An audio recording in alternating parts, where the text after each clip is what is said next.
You are listening to the Technical Foul Podcast for Thursday, April 12th, 2018. I'm your host, Manny Fresh, and I am joined by, it has to be the biggest guest of the show to date.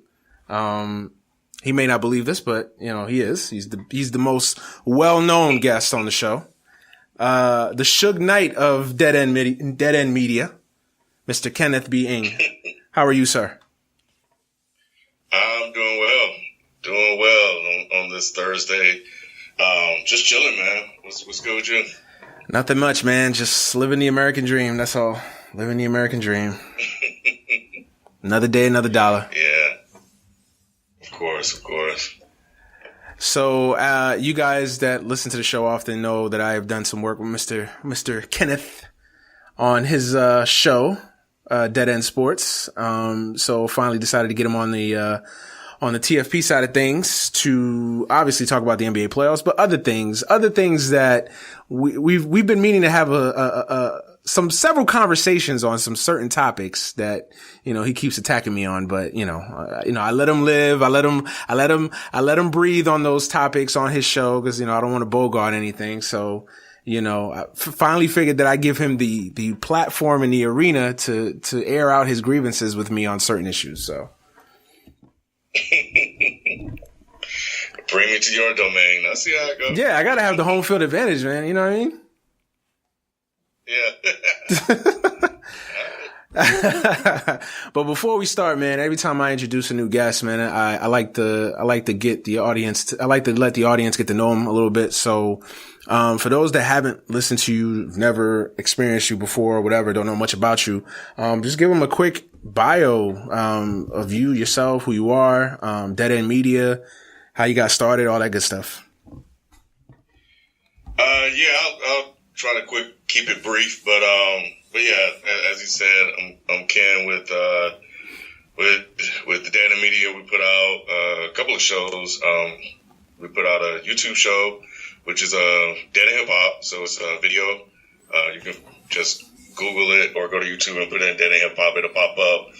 As you mentioned earlier, we do the sports show that drops every Wednesday, Dead End Sports. And we have a podcast called Is the Mic Still On, where we just talk about whatever. So that's the one where we kind of just come around and just clown and talk about, you know, what the latest topics going on in the world. It's a bit serious. It's a bit fun. I'm trying to think of a tag for it, but, you know, I was thinking about some of the things that I say on the show, which may not be appropriate. And I think about like Sophie and Mike, who tend to say all the right things. And so, yeah, it's kind of like a show. It's a politically correct show with politically correct people on it or something along those lines. So I'm still working on it. But yeah, you know, sometimes I think the world is, especially the world on Twitter, is always filled with people that try to be PC. But when you come off Twitter and you interact with like real people, that it doesn't exist. Like those are people that's going to say whatever they feel, and you know, you just got to deal with it, and it is what it is. Sometimes I think people sometimes get mixed up and think that the world is what they see on Twitter when it's not. So that's kind of where I'm kind of going with that, because some of us just say what people are already saying out there in the world anyway. So yeah, that's the bulk of it. Those we also do put out Chris Platty's show, his podcast. So cool. You know, we work with him. So we're working with him about a year or so now, and we're gonna do some more stuff. So we got some more stuff in the works. But yeah, that's it, man. So been around since 2011. So we've been here a minute, and we just got a studio, and we should be moved in May. So congrats on that. I seen that. I seen that. Congrats on that. That's major. Yeah, appreciate it. Yeah, it's been a long time coming. You know, we've been stifled a little bit where we were at the Artist Factory, and when they shut down, it kind of forced this move, and here we are. Yeah, I mean, for those of us that have followed Dead End Hip Hop from the start, we can all attest. We've seen it from the beginning stages. So for y'all to have a studio, that's major. That's dope. So real talk, man. Congrats on that. That's really big. Appreciate it. Yeah, and before we get into it, I mean, how did you get started with the whole dead end media concept? What kind of inspired you to get that going?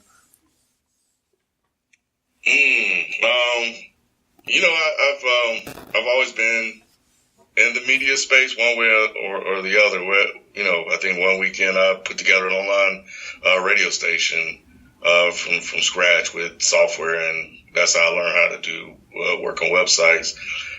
Before I moved to Atlanta, I was doing radio. I did radio for 3 years, worked in news production for 3 years as well. And I moved to Atlanta to take up computer programming. And, back then, if I remember correctly, you made pretty good money working in that field. And I'm a man who, at the time, didn't need a lot to survive. So I was just going to do that in the daytime and stack up the money to start a production company. Well, life happens, and that didn't happen according to plans. And, time went on. I was working on my master's, got back into space when I discovered blogs, started to put together a plan for a blog, started building up the blog, was putting together a project as I was nearing completion of my master's. And just one day, reading an email thread, this guy, Doug, his name was Doug, and he said, here goes another dead end hip hop conversation. And that was the name. And, I envisioned video for that and for people sitting around just talking about hip hop like we did at work. Right. So the concept and the idea and the vision was already there because it was something that we were doing already. But it's just one of those things where it was the aha moment and that hit. So, yeah, so I hit up Modest Media about it, pitched the idea to him to see, what he thought about it. And he went and put together like a treatment, came back a couple of months, showed it to me. And from there, we started recruiting. And when it got B, FIFO, Mike, and we went to work. So it started out with just me, FIFO, and B. Then Mike came on later on around episode 9. But he was in some of the early episodes, but he was able to do it full time with us around episode 9. And so again, going all the way back to when I first came to Atlanta, with the way technology advanced over the years, with YouTube, with the ability to just go out and create and do your own thing online, it opened the door for one to create a media company, so to speak. Right. And I've always kind of had a vision of seeing something somewhat like Complex Media, though they were always the competition. And so the name of the website was What Is Hip Hop, and it was going to be What Is Hip Hop Presents Dead End Hip Hop Conversations, but Dead End Hip Hop just kind of took off, and it just became a no-brainer to switch to that. And then it just became Dead End Everything. And that was pretty much it. So about a year or so after doing the hip-hop show, we decided to do sports. And then, last year we decided to do podcasting, which I wanted to do podcasting in 2012 because I saw it coming. I saw it coming on the horizon, but I didn't get a chance to get in. Like, I got in early with video, mainly because when I was working on my master's program, just doing research for that, I just saw a lot of articles written about video and how everybody was saying video was next. Video is coming. Everybody's going to be doing video. You have mobile phones on the rise, and eventually tablets came along, so it would have been easier for people to consume. Right. It's the same thing that's happening with audio. Now that they're putting podcast apps in cars now, audio is about to take off, and then you got Alexa, you got Google Home, you got the HomePod. So audio is going to be much, much easier to consume than video. But I got in early, and I didn't understand YouTube because I didn't use YouTube. It just, there wasn't anything there for me. But Modest Media did, and, other people at work did as well. So I just asked them about it, and they told me that it was a time warp. He said, you'll go on there, you'll watch one video, and the next thing you know, 3 hours later, you're still on YouTube. Real talk. That everything's on YouTube. Yeah. So, and that clicked for me. I was like, okay. So I don't need to necessarily know how to use something or use it in order for me to understand how everyone else engages with it. So once I understood that, I was like, okay, well, it makes sense to put a video on there because eventually, I mean, everybody's already on this, the number 2 search engine in the world. So that was that. So once that was created, once that grew, once that started to gain some recognition within the hip hop space, it was just planning from there and just building and building and building and being patient and putting out quality work. And, you know, here we are. So now it's just trying to build on what has already been built, which is the foundation. So now it's time to build up and outward. That's what's up. That's dope. So what's the future look like? I mean, you guys have tremendous success with Dead End Hip Hop, obviously. I would say if you're a true hip hop fan, if you're not on Dead End Hip Hop, you're doing yourself a disservice because, I mean, those guys just do amazing work. So what is the future? I mean, what's the future looking like? Obviously, you guys got the studio, so I would assume big things to come. So just tell us a little bit about what the future looks like for just not just Dead End Hip Hop, but Dead End Media as a whole. Well, you know, it's a time that I'm looking forward to.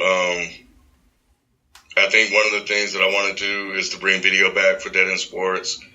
I think that's something that we started a while ago, and it was successful. But we scheduling, you know, Kyle was a dad and a family man, and right, you know, Modest Media was running its own company, so. His time was limited, so we want to bring that back. And now that we have our own space, we can do that. So I definitely want to do that. I want to do Dead End Hip Hop Live. We want to hold live events. We want to do video for Is the Mic Still On? So we have a YouTube channel for that. So we're going to do like bits and stuff for that. Find and put out more dope shows, because one of the things that happened with us coming out was, I mean, you know, we were nobody knew who we were, and it was hard for people to give us a chance. Right. So I remember that. So I always want to stay humble, and if we find something that's good, then we definitely want to, you know, support it and get behind it. And if we have the means to put it out and, you know, under what we're doing, and try to just grow that as well. So, and then I think with, you know, definitely more video with Dead End Hip Hop. Get on more of I'm thinking about getting on more of a consistent schedule. And I'm looking to do 24-hour programming or something along those lines. So I'm still doing some research on that. But yeah, you'll be amazed at the things you find just by talking to kids. I call them kids, but they're really just teenagers and college students. But yeah, just some amazing things, man. And then the last thing for now, there's more, but I don't want to bore everybody. You're not boring nobody, man. Go ahead. So I definitely want to get into video gaming and continue to grow in the comic space. So I want to put more time, effort, and energy into that as well. So it's a lot, man. My plate's full, but I try to focus on one thing at a time. And you know, if I can get a system going with that, then I'm able to kind of expand out and move forward and do other stuff. But, you know, I mean, I'm blessed. I feel like I'm blessed because, and fortunate, man, because, you know, Modest Media, Mike, B, FIFO, like extremely talented, smart brothers and dedicated, man. And absolutely. And, just to have this idea and to, you know, do this with them, for them to have faith, you know, in me to do it and to still be around. And it's truly a blessing, man. So, I like to always credit and thank them where possible, but we're brothers, we're family, you know, so, you know, it's nothing, but yeah, I mean, clearly without them, none of this would be possible, but that's just how the world is. you always need people to be able to do dope stuff, and they really help out a lot and are a key log in everything that we're doing. Awesome. And if someone was to come up to you in the street and ask you for some kind of advice on just how to get started, I mean, obviously you talked about how you guys were young in the game and just kind of had to put the work in. What advice would you give, not just to myself, but just other individuals out there that are interested in media, wherever, hip hop, sports, whatever. I mean, anybody that's interested in any kind of digital media platform. What advice would you give them? It's tough. It's really, really hard. I will say that, but I'll say the most important thing, and I see this happen a lot. You have to be prepared for the work. It's nonstop. I do dead end from the moment I wake up to the moment I go to sleep. And if you're not prepared for that, then don't do it, because you don't get days off. And you have to be patient, because, it took us a year. Like the first video we went up, we got like 100 views and we were happy. And, we just set goals. Can we get to 500 and get to 1,000? And so we did a lot of planning. And that was one thing, like Rod and I, we worked really, really well together. And we're yin and yang, but somehow we've managed to find a spot in the middle to make things work. So I'm the idea guy, he's the executioner. So I think that's important, to be able to plan and set goals. And we were able to do that. So we had a vision, so we worked backwards. So this is where I wanted to go. So how do I get there, and what are the steps I need to get there? So you kind of say, this is the end game, and then you work backwards from there all the way to the beginning. And then just showing up to work every day. You have to show up to work every day, whether it's on social media, behind the scenes, whatever it is. You have to show up to work every day. And over time, it'll pay off. The competition is tough because everybody's doing some of everything right now. But if you're patient, if you play the long game, what I see is that I see people dropping off. I see people quitting. So, and that means they're not dedicated. So something always happens. And when that show, that video, or that podcast, when they stop putting out content, that audience, they're going to look for something else. Mm-hmm. And you're there. So for us, man, I've seen so many people, start out with us, and then a year later, a couple of months later, they're gone. And we're still here. And over time, you just aggregate all of those users, and and you pull it into who you are. But I think one of the most important things that we did is we paid attention to the people that paid attention to us, and we engaged with them. We interacted with them. We were not, bougie or thought we were better than anybody. We gave them time. And when we started out, we were in the comments, because nobody was in the comments when they put out a video. They put it out and they run. But we were in the comments talking to people, and that shocked them. And we still keep that up to date, man, because we understand and know that without them, we wouldn't even be here. So they are extremely important to what we do. And, and that's that. So that's what I would say. I mean, if you're good, the quality will speak for itself. But if everything else isn't around that, no matter how good you are, it's worth nothing. So, there are plenty of people that are as talented and dope, on the court as some of the basketball players you see in the NBA, but they waste their talent. So, because they didn't show up to work every day. So that's it, man. Yeah, you just have to show up to work every day, man. You got to work. It's nonstop. And if you're not prepared to do that, then you're not going to make it. And can't put it better myself, man. Man's giving y'all free advice right now, so I hope y'all taking it. So yeah, man, let's transition over to some sports. But I guess before we talk about the NBA playoffs or whatever, me and you have had these little back and forths on certain topics. And this one gentleman was in the news recently. So I figured what a perfect time to actually have Ken on and talk about this man, Mr. Robert Griffin III. Obviously everybody who, man. All right. So everybody that's following sports obviously knows that this man is just signed with the Ravens. I think it's a 1-year deal to be Joe Flacco's backup in Baltimore. And while I was on the show on your show a few weeks ago, you know, I didn't think I made a disparaging comment. I kind of just kept it real about Robert Griffin. It's like the dude is washed up. Shouldn't be in the league anymore. Or at least he's shown me that he shouldn't be in the league. And then of course, Ken trying to defend his fellow brother,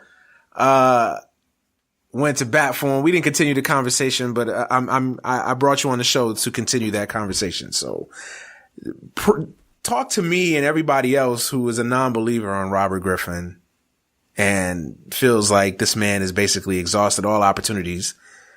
Why should we still have faith in Robert Griffin the third? Well, I think you have to look at some of the things that he's saying right now. You know, when he was on First Take, he sounded like a different guy. And when you have everything taken away from you, just like that, when you thought the world was yours, you know, it'll humble you real quick. And that's what the world does. And, you know, for him, you know, he's just saying the right things. He's talking about, and you know, sometimes I take these comments with a grain of salt, depending on who they are, because you're trained, you're taught to say these things. But with him, it's a little bit different when, you know, he's accepted his role and, you know, he says he wants to learn and he's there to help and do what he's there to do and compete and try to get better every single day. And so those are some of the things that when I look at him now, I see that's a little bit different than what he's said in the past. So he's focused clearly on moving forward. Robert Griffin III knows that right now is his last shot to play football and that nothing is guaranteed. And for him, he's trying to rebuild his character, rebuild his image, rebuild what people think about him as a person, number one, and as a player. We know the guy has talent. It was evident when he played his first and second year, but it was everything that all of the outside stuff that came with it is what took him down. So for me, I'm excited that he's back in the league, that he has a chance to get out there and do the right things and repair his image. And also, you know, I'll be honest, man, you know, hopefully he'll make people think differently about black quarterbacks and about guys like him, because what went down with him, you know, wasn't a good look for us, you know, us being African Americans, especially when you're an African American quarterback, you're already looked upon a little differently than others. So see Lamar Jackson. So for me, man, Lamar Jackson is another one. So and hopefully he learned from Robert Griffin III. But yeah, man, I think he's accepted this role and he's ready to get back in the NFL and play and live his dream. So that's it, man. I'm just looking at the man's action and his words. Well, like, to be fair, I never questioned his talent. I mean, I saw him at Baylor and I was just like, man, this dude has a chance to be a superstar. Like I said it when I saw him at Baylor. I was like, yo, this dude has a chance to be 10 times better than Michael Vick. And so he has the talent. And I never really bought into not that I didn't buy into it, the whole character concerns or the issues. I mean, I don't think he ever had really like major character issues. In the sense, I mean, like he never was really like in trouble or anything like that. Never had any like really bad off the field baggage type type situations. My issue with Robert Griffin was the health, and was he able to kind of change his game and be a more prototypical, NFL type quarterback? Obviously we all know his first year was one of the greatest rookie seasons any quarterback has ever had. I mean, the dude was just phenomenal, but you had to kind of know, if you watched football enough, you had to know that style of play was just not going to continue, especially because people have revisionist history that Shanahan basically threw the playbook out the window and basically just ran the Art Briles offense of Baylor. He ran it in the NFL his first rookie year. Like, basically he was like, yeah, we're going to throw the playbook out of the window and we're just going to make this guy comfortable and just run an offense that suits his skills. And he was successful at it. They won the division. He was one of the biggest stories that year, obviously. And then the knee injuries came. And I thought the first year he kind of, maybe it was him, maybe it was the organization, maybe it was a combination of both, but I think they rushed him back. I'll say this again. I never thought he should have played in that playoff game. No. And so that's been my biggest issue with Robert Griffin III, obviously, is the health concerns. And his style of play. I just kind of felt like, is he going to make the necessary adjustments to change the way he plays? And then obviously you hear about all the issues going on off the field. As far as in the locker room, some players didn't like the fact that, he was too buddy with Dan Snyder. Obviously Gruden and him for some reason never got along. So obviously that adds to your kind of perception of the guy. So that was just my biggest thing. That was the biggest point I was trying to make, is that what is RG3? Like, we don't know what this guy is, because he's still an open-ended question, really. I mean, we know the talent is there and we know the little bit of flashes of brilliance that we've seen, but is he the same guy that we saw in 2011 that just lit up the league?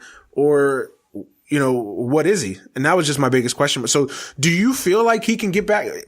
Maybe not get back, but do you feel like he can be a solid, serviceable NFL quarterback?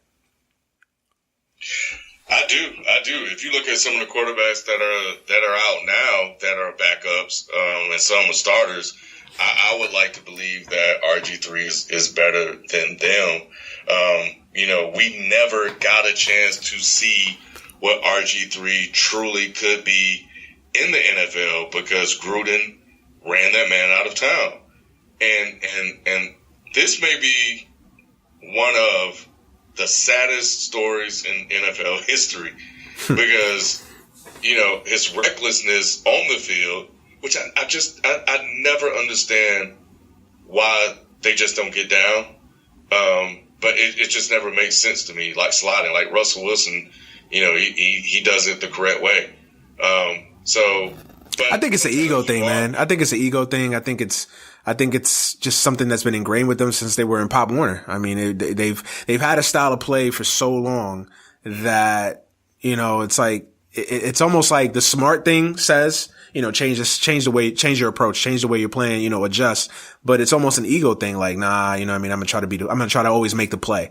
It's like with Brett Favre and his kind of recklessness with the football, like that gunslinger mentality. It's like, even when the smart play is to maybe throw it away or to take a sack, it's that will, it's that want to make a play that sometimes is the wrong play. You know what I'm saying? Yeah. No, you're right. But I don't know. I think that's coachable. But yeah, I mean, if that's in you, it's hard to turn that off.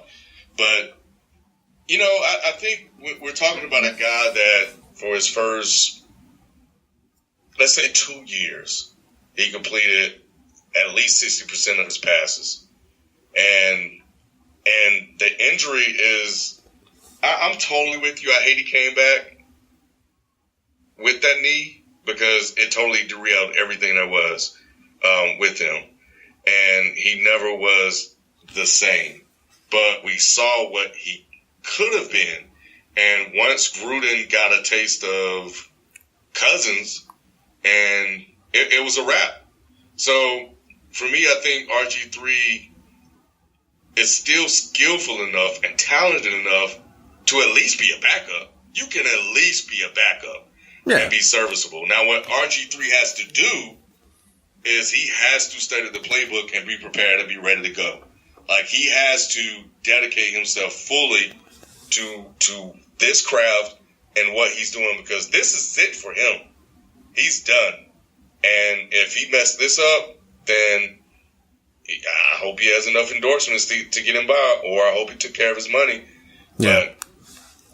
But I just think that the reason why I followed this mainly because I thought what Washington did, what Gruden did, was highly unfair to Robert Griffin III, and he turned that media against him. I think he had something to do with that locker room. RG3 did a lot to contribute to that, after his rookie season, and probably his dad had a lot to do with that too. But some of the things that Gruden was criticizing or criticized RG3 for, Kirk Cousins got a pass. And I understand if that's the guy you want on the field, then you're going to do what you need to do to get him on the field. But he's completely, I think, and really believe this, that he sabotaged RG3's career and damn near ruined his reputation in the league. And the evidence of this is he started to do the same thing with Kirk Cousins. When Kirk Cousins when Kirk Cousins wasn't winning games or making boneheaded plays, he started throwing Kirk Cousins under the bus. That was one time where, this was when Kirk Cousins started out early, and he didn't know if he could win with them or not. There was some Jay Gruden tried to blame it on the win. I remember that. I remember that. Yes. Yeah. And I was just flabbergasted. I was like, "Are you serious?" And all I could say to myself was, if that was RG3, there was no way you would have blamed it on the win. So those were the differences that I seen in the way he looked at one, or the way he treated one versus the other. But when Kirk Cousins started to fall apart and be who he has always been, he started to throw Kirk Cousins under the bus. And nobody was safe. So that's why I had to be careful to not put all my ire at Kirk Cousins, because he was a piece in all of this. It was really with Jay Gruden and what Jay Gruden wanted. And he was the one that basically ruined this man's career. I mean, I would agree with that. I mean, I'm no huge fan of Gruden. I can't stand either one of them. I think they're both highly overrated. I mean, the fact that John Gruden got a $100 million contract from the Raiders is just mind-boggling to me. Did we forget John Gruden's last 3 years in Tampa? I mean, did I know he went to Monday Night Football, did I guess a pretty decent job in the booth. I never really cared for him, but this revisionist history we have on the Gruden name and family, like these, and the idea that there's some kind of quarterback gurus, like, really? Like, right. What? Have y'all been watching football the last decade, 15 years? Like, what quarterbacks? All right, I guess he saved Rich Gannon's career. That's the one guy that I can give you that. And Brad Johnson, I guess, became a better player under Gruden. But outside of that, what have they really done? They've never really drafted a quarterback. And remember, Kirk Cousins and RG3 were both draft picks from Shanahan. They weren't Gruden that picked these guys. So I'm with you on Gruden. I have no love for Gruden.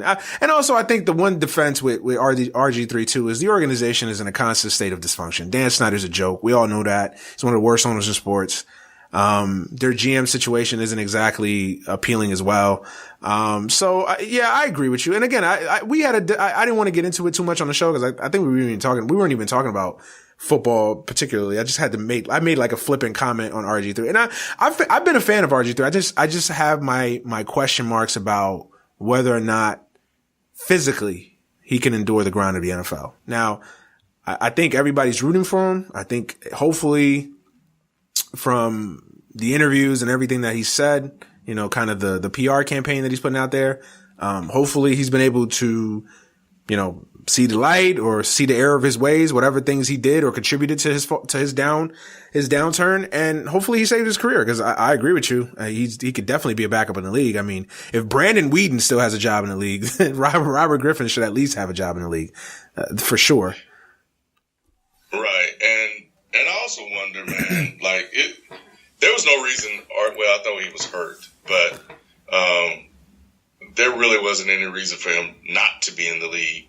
And I'm careful when I see stuff like this because I tend to wonder why why would you bring a guy like him back that basically has a bad name? You know, if we're real about it, he hasn't done much to clean it up. So if you're talking about health, which is your issue with him, hey, I'm valid, because when he hurt his shoulder, I'm like, oh man, are you serious? What are you doing? Yeah. And that frustrates me because he's impeding his progress. But when I see them sign RG3, and I can't help but wonder if that has something to do with Colin Kaepernick not being in the league in some kind of way, because he would come up on occasion when they would discuss, you know, Colin Kaepernick, but you know, that's something entirely different. This is just me putting my full hat on and looking at conspiracy theories. But you know, hey, part of this show is based on conspiracy theories. So go ahead, man, preach. Yeah, I got plenty, but I just thought it was odd. And let's connect some dots. We're talking about the Ravens. We're talking about the same Raven organization that allegedly, or according to them, and I don't believe what they're saying. I don't believe Ray Lewis, and I don't believe what people told Stephen A. Smith. I believe Stephen A. Smith believes what he was told, but I don't think the Ravens were going to sign Colin Kaepernick. I think they said that after what happened with Colin Kaepernick happened, and that's part of their propaganda machine to keep him out of the league or put the blame back on him. So you're looking at that organization stating that they were going to sign him, putting that news out there, and not signing him, and then all of a sudden they just up and sign RG3. I don't think that's just a coincidence. Out of all the people in the league, you go get him. Right. So that's why I looked at the signing.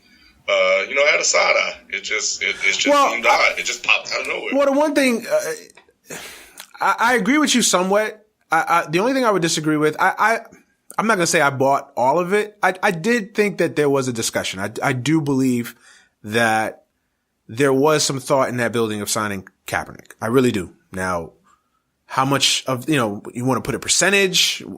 I don't know, but I do think there was a discussion. I think there was kind of a, dipping our toes in the water and taking the temperature of the water, temperature of the room, whatever you want, whatever analogy you want to use.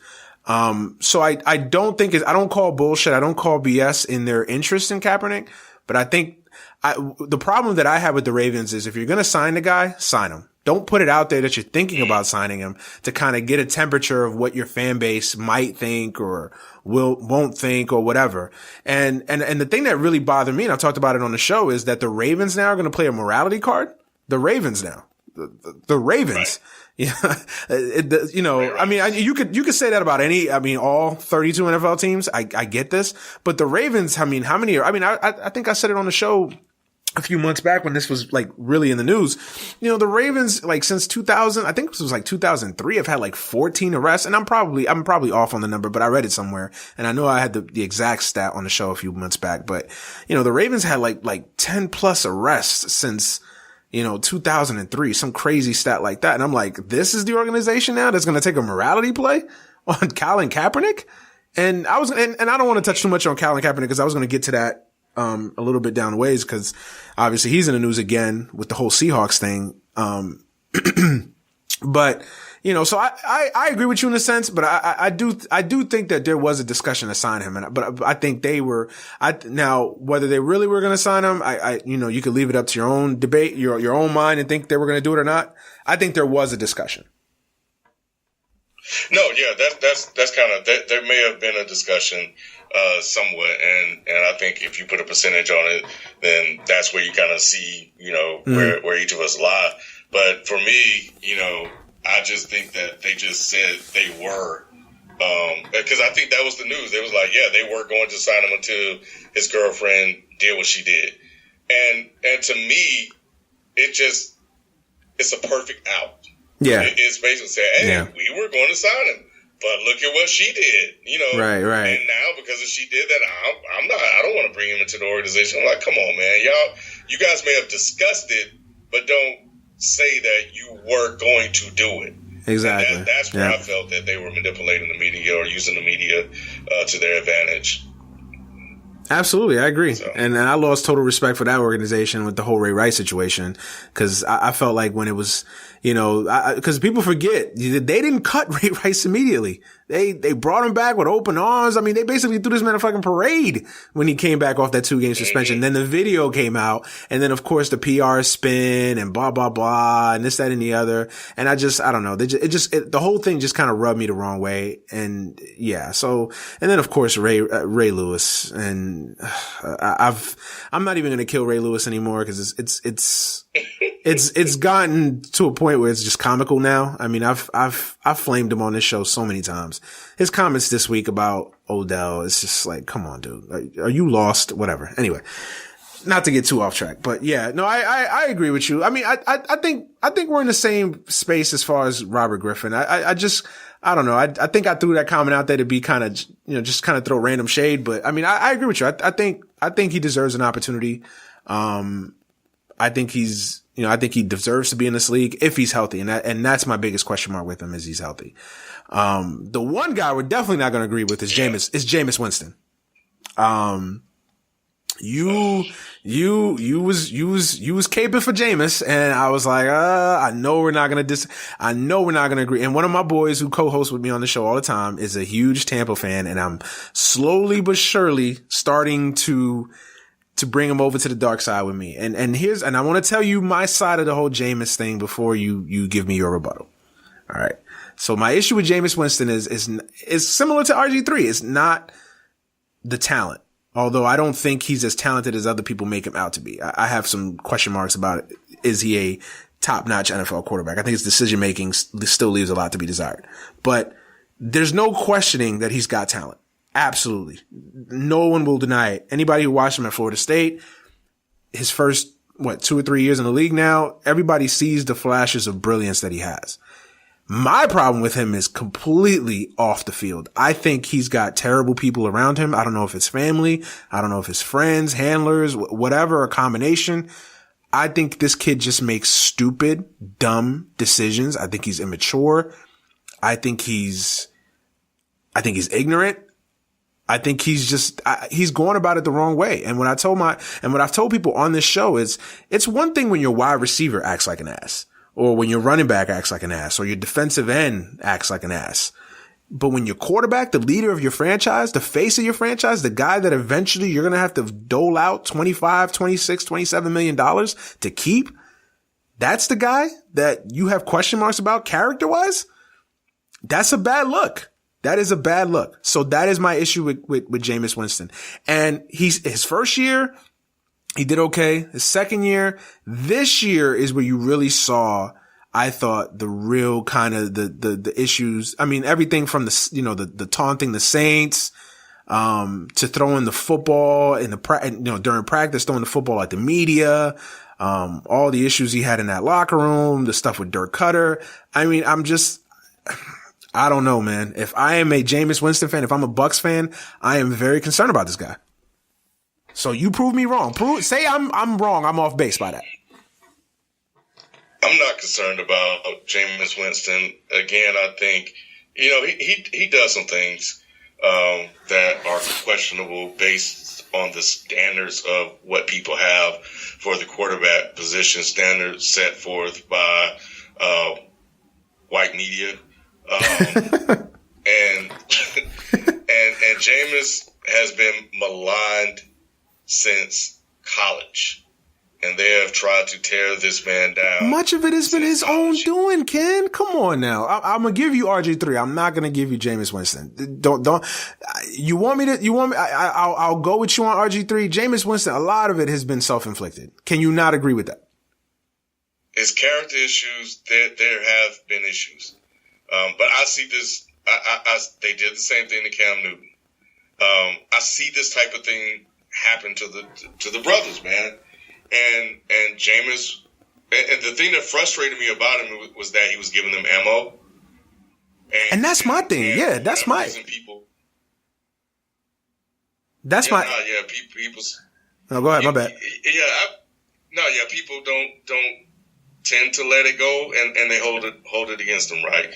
Okay, so now let's talk about the play on the field, and this is kind of where I had problems with a lot of what the media was doing. Like his first year, we already know what happened. The man was a monster. Won a national championship, the whole nine. Then his second year, the Heisman too. Let's not forget that. I don't want to shortchange the man. Second year, he struggled. Turnovers here, turnovers there. He had I think that roster turned over, so he had new guys he was playing with. The offensive line wasn't as good. So like you said, you had a year of talent. You had a year of evidence to show what the man could do with the right system and the right personnel in place. But for whatever reason, that second year, all of a sudden, Jameis couldn't play, and they started to just rip the man apart. His play on the field. And what bothered me was that he started doing the extracurricular stuff that added to that. And so they already didn't want the man to go number one. And then all of a sudden he was doing this other stuff that just started to come out. So I saw them do the same thing with Cam. They started to leak stuff about Cam when they didn't want him to be the number one guy. And so with Winston, they started pushing Mariota. Now, if you look at what happened with Sam Darnold followed a similar path where his first year was great. He was, I won't say great, but it was good. And people were looking forward to him coming back this year and going to another level. But he turned the ball over and over again. And all you heard were apologists trying to explain the reasons why he didn't do it. They did not. Now, there were some people that pointed it out, but they did not rip him the same way they ripped Jameis Winston. I mean, it was we covered it on Dead End Sports. I remember this. And me and Kyle actually got into a big argument about it at the time. He's a kid. Sometimes I think we hold kids to adult standards. We know we want them to be adult. We know at some point they got to grow up and mature because they're going into a locker room to lead men.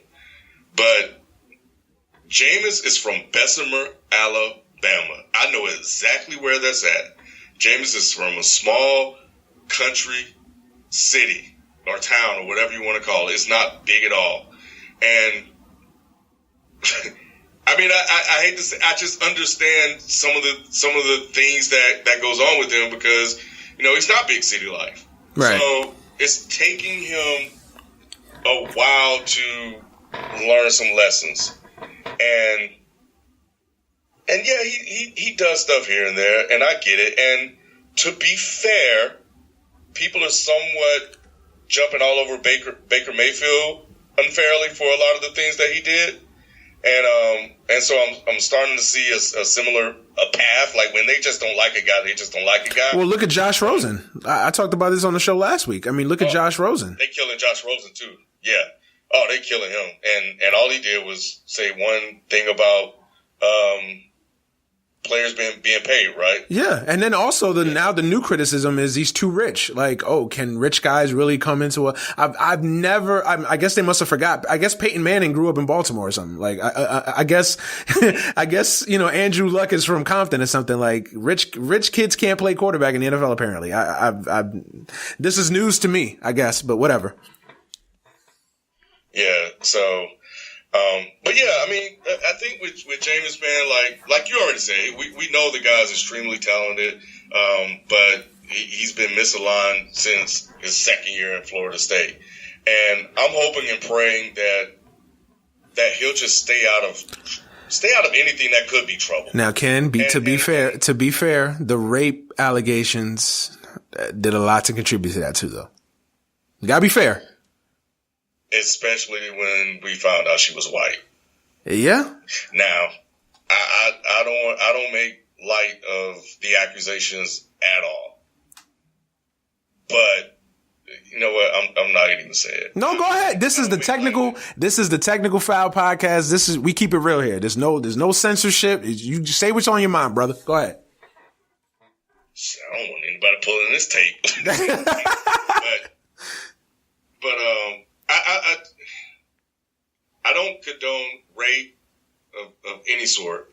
and if proven true, James deserves to go to jail. He deserves whatever penalty he got. But the man was headed to the NFL. The man was at Florida State. The man was a star on campus. And, let's just be real, man. Women throw themselves at athletes. They just do.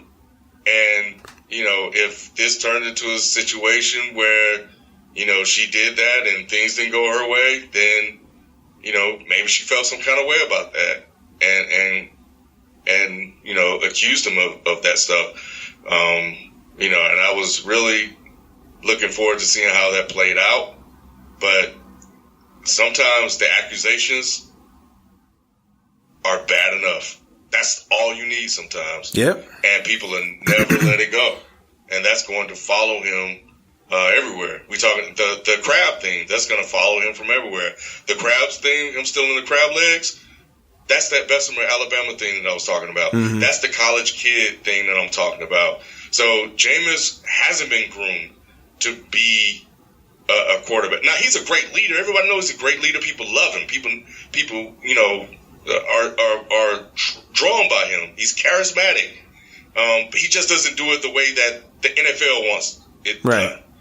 And, the CEO of the franchise.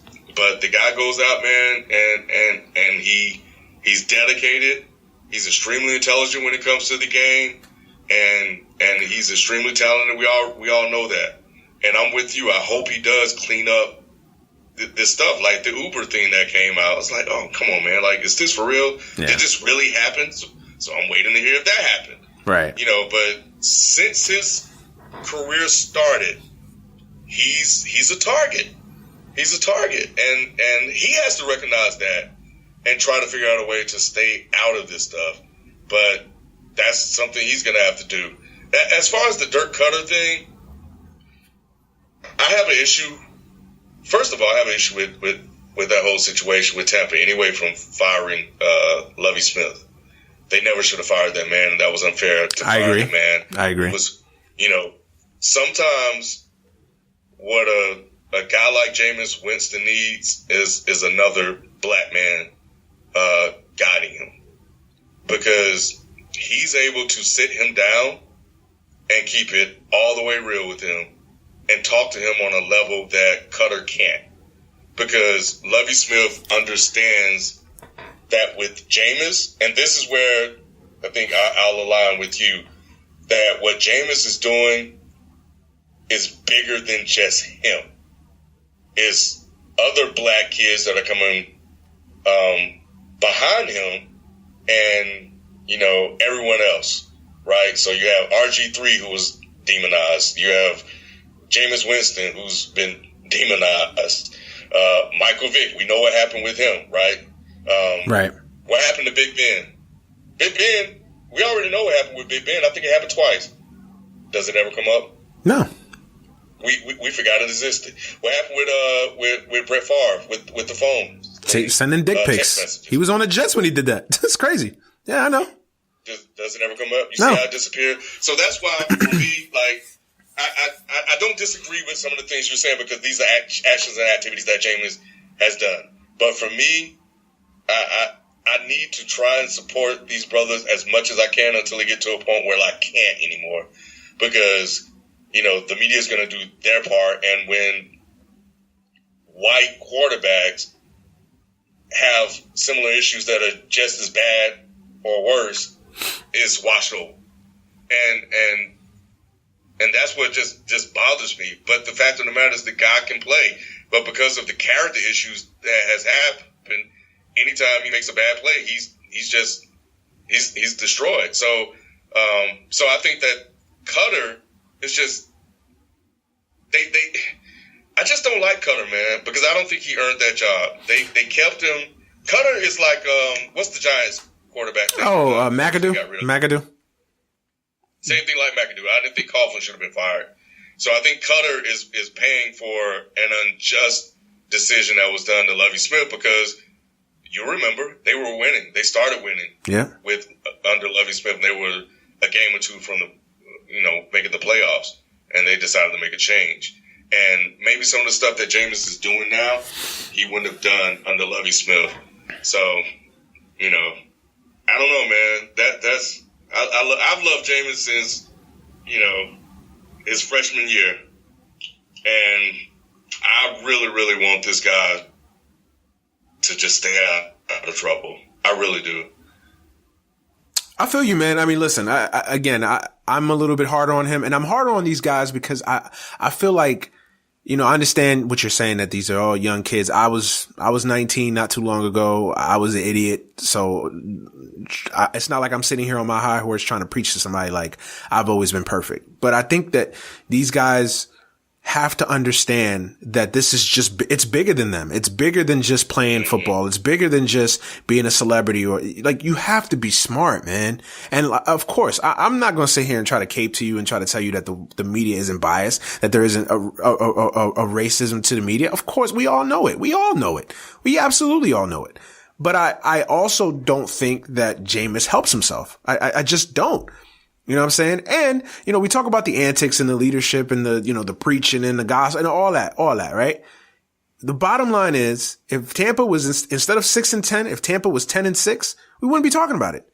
If Tampa was winning 10, 11 games every year, it wouldn't be an issue. Winning cures everything. And the fact, now it's not all Jameis Winston's fault. I'm not going to sit there and say that all of Tampa's issues are all Jameis Winston's fault, because they're not. That's another organization that is consistently inept. And it starts with their ownership. The Glazers are idiots. They're inept. So we know it's deeply rooted, but he is not helping the situation is my problem. We all know that he's got a target on his back, but he's accentuating all of the issues that make him a target by doing dumb ass shit. It's like, at some point, I understand your position. You know what I'm saying? You're trying to support the brothers, just trying to support them and make sure that they have people that are still going to back them up. But eventually you just got to yo, come on, B. Like, at some point you just got to be like, damn, Jameis, like, come on. Really? I completely disagree with you about the 10-6. If they were 10-6 or 11-5, that they wouldn't be talking about this stuff. Jameis Winston is clickbait. Jameis Winston has a target on his back. And if they were winning, I think they would talk about it even more. I disagree. It's always going to be a part of the conversation. I'm not saying that it's completely going to be, scratched from the record. Jameis is always going to be a lightning rod, positive and negative. But I think if they were winning, I think you wouldn't see as much vitriol. I think you wouldn't see as much anger. I think you wouldn't see as much criticism as you see now. I really believe that. I believe at the end of the day, when you win, everything is perfect. Everything is amazing. You know what I'm saying? I'll use a baseball analogy. Everybody talks about clubhouses in baseball and chemistry and all that. In my team, the Mets, when in 2015, everybody loved themselves. Everybody, this clubhouse, everybody's united together, blah, blah, blah. Last year we go 72-90. You hear everybody hates themselves. What's the common denominator? We went 72-90. It's like when you're 90 and 72, everybody loves each other. When you win, everything is great. When you lose, everything, all of a sudden, the speeches don't have the same resonance. All of a sudden, matter of fact, I don't even have to use a baseball analogy. Cam Newton, the year they went 15-1, everybody loved Cam Newton. I mean, yes, he got it. There was some, controversial moments. There were some, some issues here and there, but for the most part, all you heard, for the most part, 70-30, you heard positive stories about Cam Newton. When they miss the playoffs and they go 7-9, what happens? Cam Newton is a villain again. Bruh, just prove my point. What's the comment? Now, again, prove my point. What point did I prove? That Cam Newton had a great year and all people talked about were dabbing. This man was criticized more for winning while he was winning than when he was losing. Cam Newton's character and everything he did, they did not like it at all, and he was winning. But you know the white media is never going to like that shit. You know that, Ken. You've been around a long time. You know this. But that's what I'm saying. That's what I'm saying. That winning doesn't cure all when you're black and you do things the black way. For whatever reason, they just don't like it because it doesn't fit within the mold of what they want the quarterback. Exactly. What the quarterback has always been. So if Jameis was winning, I think you know what? It might, now that you mentioned Cam Newton, it might be worse. Again, because now everybody see you. I'm not saying that everybody's going to put on rose-colored glasses when you win. I'm not saying that. But what I'm saying is the criticism, the critique has less of an effect. It's like in 2015. Yeah, he went 15-1. And yes, there was criticism. There was the dabbing incident. It was the Superman stuff. There were things here and there. But at the end of the day, you can talk as much shit. The guy is winning. It doesn't resonate as much. Now, when you're 7-9, it's different. It's different. Remember the year that they went to the Super Bowl. I never heard anything about dress codes and everything like that. But what happened when they went 7-9? All of a sudden, Cam showed up with a cardigan instead of a suit. It became a problem. And even he said it. It's like, well, when we were winning, I could show up wearing a t-shirt and it wasn't a problem. But it's always been like that. I'm not saying that all the evils of the world are going to be cured when you're winning. And to a certain extent, a lot of things almost get accentuated even further when you're winning. But I think for the most part, and I'm going to just keep it on Jameis Winston. I think that if Tampa was legitimate, I think a lot of the issues with Tampa last year was that I think they underachieved too. I think that was a team that a lot of people had pegged to make the playoffs. There was a lot of people felt that team was going to take the next step, and they didn't. They underachieved. Now, was all of that Jameis Winston? No, of course not. I'm not going to sit here and tell you that everything that happened with Tampa last year was Jameis Winston, but what happens? They underachieved, and your quarterback is having questionable decision making, not just on the field, but off the field. It's going to be a problem. Man, the worst thing you can do in the NFL when you're talented like Jameis Winston is win. And with his history that was highly publicized, if he started winning, you're going to hear everything, and everybody's going to try to do everything to bring that brother down. I just don't believe it, man. I remember that season with Cam Newton, and it was the most baffling thing ever. The man can do anything right, and what people did, what winning does, is you use winning to defend the actions. So what you just said was that he was 15-1, and Cam was doing all this other stuff, and when criticism came, people were like, yeah, but they're 15-1. Or they're 13 because you get the ultimate last laugh. It's like, what can you? I can sit here and smack. I can go down right now the street that I'm on and smack women across the face. As long as I'm winning, yeah, I might get hate and vitriol, but I get the last laugh. But when you're not winning, when you're not producing, all of a sudden the actions become greater. Now, I'm not saying that's fair. The criticism. I guess that's what I'm saying. It didn't remove the criticism at all. No, it didn't. It gave us something to defend him with. True. You see what I'm saying? Yeah, no, I see your point. I see your point. But what I'm saying is that as Cam Newton, you could sit there and say, okay, well, I'm doing this, but we're winning. You have, at the end of the day, you have the ultimate trump card. Like, yeah, okay, yeah, I do this, or yeah, I do that, or yeah, I may do this, or yeah, I may dab, or yeah, I may Superman, or yeah, I may whatever. At the end of the day, what's my record? You have the ultimate trump card. And yeah, they can still criticize you. We know this. Cam Newton can wake up tomorrow and he's going to get criticized. Like, we know this. We know this. But when you win, and I'm not saying I'm right. This is just my personal opinion. I feel like when you win, you have the ultimate trump card. You have the ultimate shut the fuck up. If you're white. If now, you're black, okay. Now let me. It's different. Now let me play devil's advocate for a second. This also has a reverse effect too, because look at the issues that goes on with Russell Wilson in that Seattle Seahawks locker room. Everybody basically, let's put it out there. Everybody thinks Russell Wilson's Uncle Tom. Or he's a house nigga. Mm-hmm. You know what I'm saying? Oh, he's corporate. You know, he smiles and puts on a break, you know, whatever. I feel like this is my problem with people. It's like, you can't have it. And I'm not saying you're doing this, but I've had debates with my friends, my own friends. It's like, oh, Cam always gets this, but Russell Wilson, he a house nigga. But it's like, you can't have it both ways. You can't have it both ways. That's my issue. It's like, you're basically saying Cam gets an unfair shake, which is true.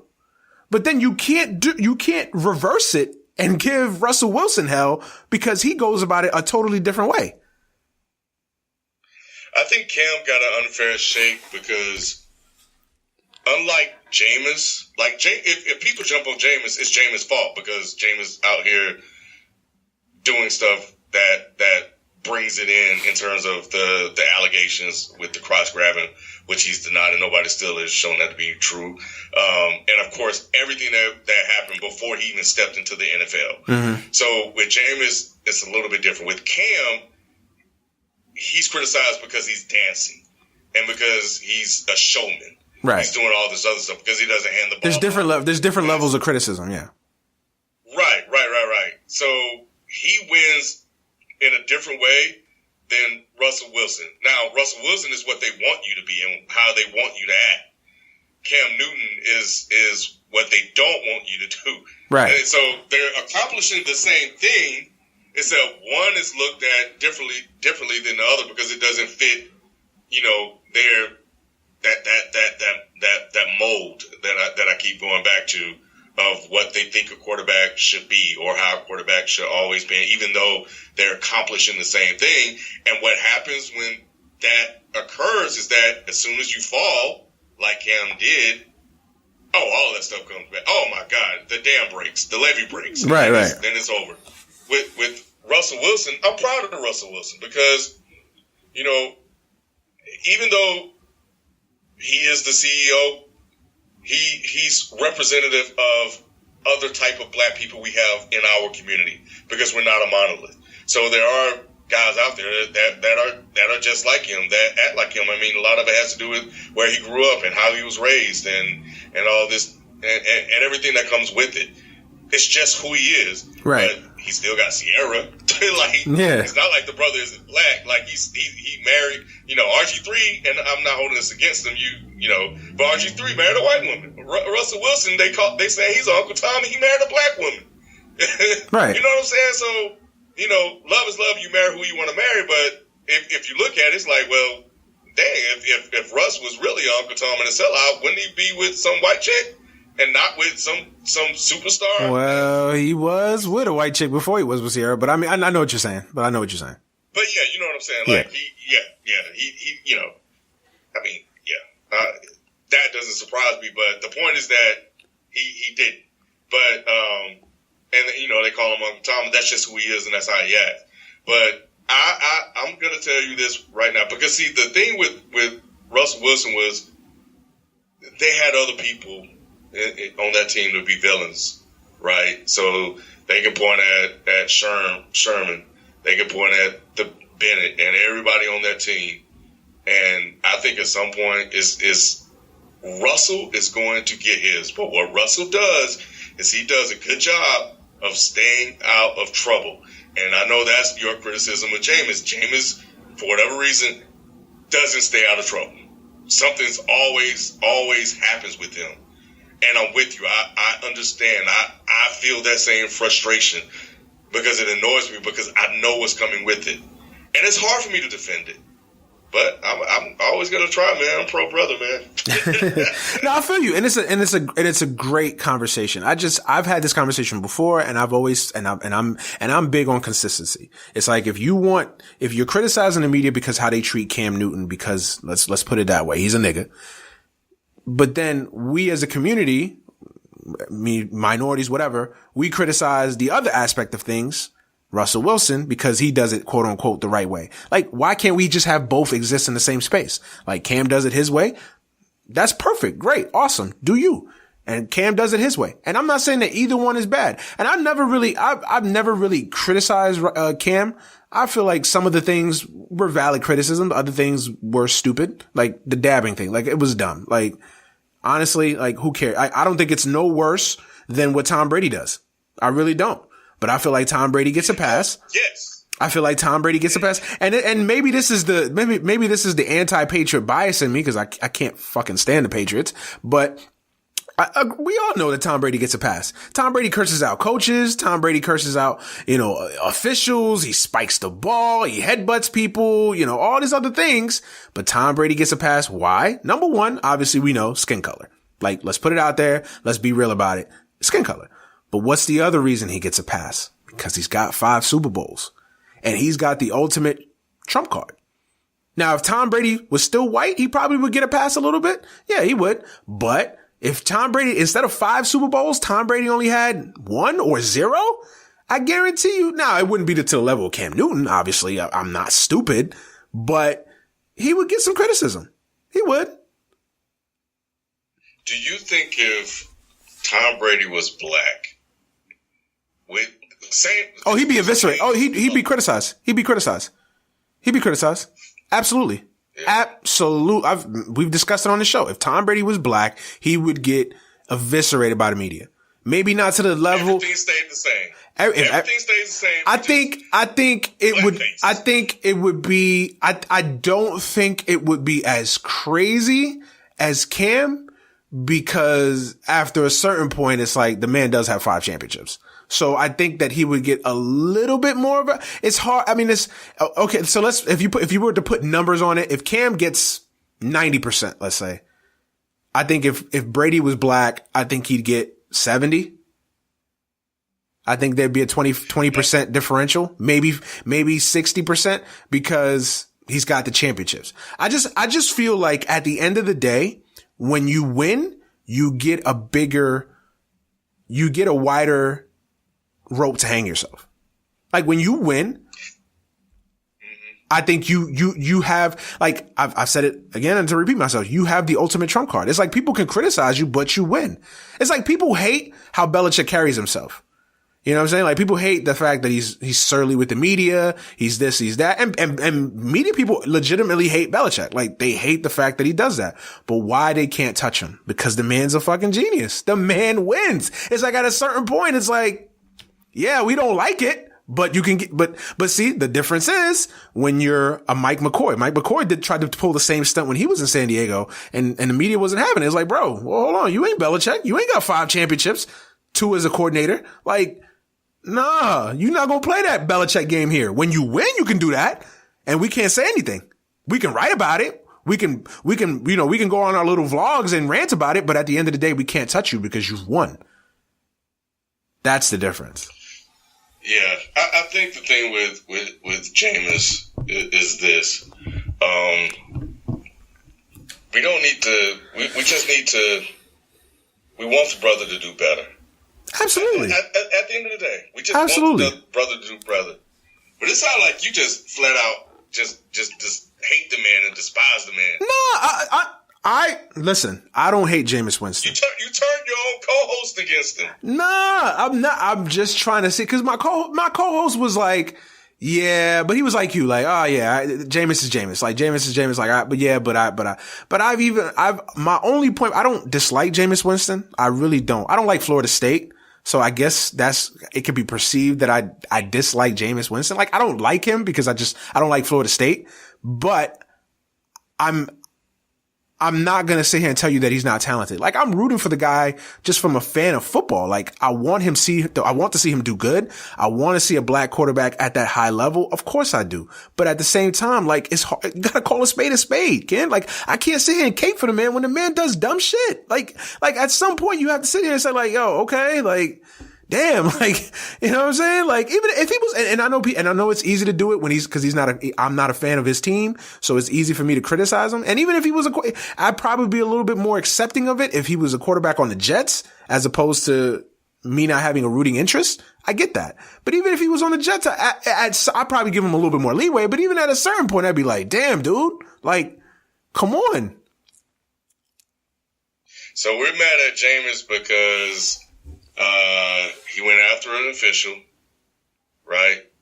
Is that one of the things that we don't like about him? No. I think the thing that bothered me was throwing the footballs at the media. Like that was like come on, man. Like you're not, and the thing is you're not going to win that battle. Like you're not going to win it. You're just not. Even if you have plausible deniability, quote unquote, that you didn't see the media there or that you didn't, I don't know. Were you up on that story? Nah. It was it was reported that during a practice session last year that he threw a football in the direction of the media. Now, obviously they have plausible deniability that, a throw got away, but there were several witnesses that said that he intentionally threw the football. Now, again, do we know for sure? I wasn't there. You weren't there. I don't know. But it's something that just is not like, let's say it was true. It's not a good. Come on. I just watched the video. Are you serious? Okay. So why would he do this? That's what I want to know. I don't know why he would do that. Why would he do the thing with the Uber driver? Well, that hasn't been proved. It has. You're right. It hasn't been proven. Just like the rape stuff hasn't been proven. And I don't. When it comes to criminal stuff, like I don't try to, because I wasn't there. Like I try to give guys. I may have my own opinions or whatever, my own beliefs, but at the end of the day, like I wasn't there. You know what I mean? So I don't get into the legal stuff. You know what I'm saying? But just the little things. It's like, dog, like. Why do you do these things? Like, why? You have no reason to do these things. Like, my problem is like, does anybody in your camp like sit you down and just say, yo, Jameis, just play football, B. Just play football. When you play football and you be as good as you can be, they can't touch you. I mean, they'll touch you. They'll try, but they can't touch you. If you go out there and you play. That's what I want. Yeah. I want him to go out and just ball out.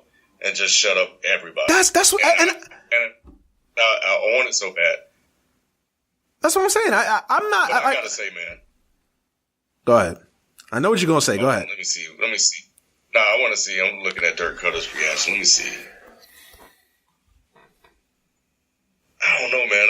I think this is what I'm talking about. This is what I'm talking about. I don't know if he threw this.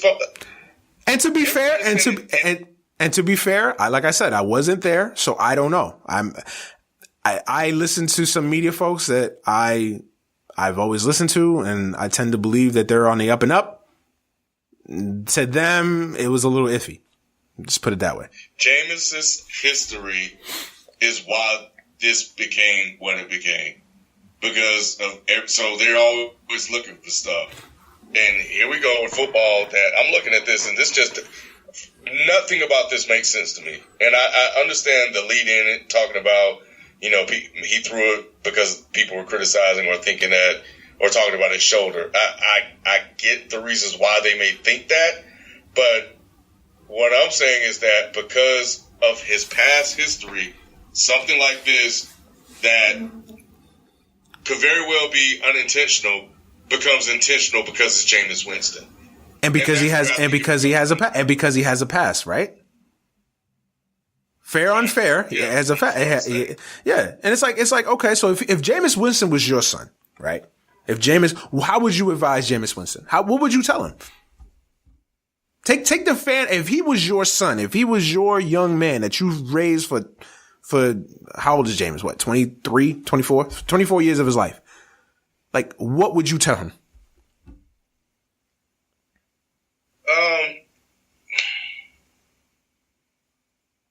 I think for me,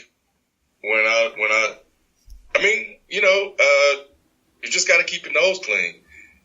And I think this goes with, like, even they play football, they play sports. Mm-hmm. Even if they worked in the corporate office, there's just certain things you just can't do.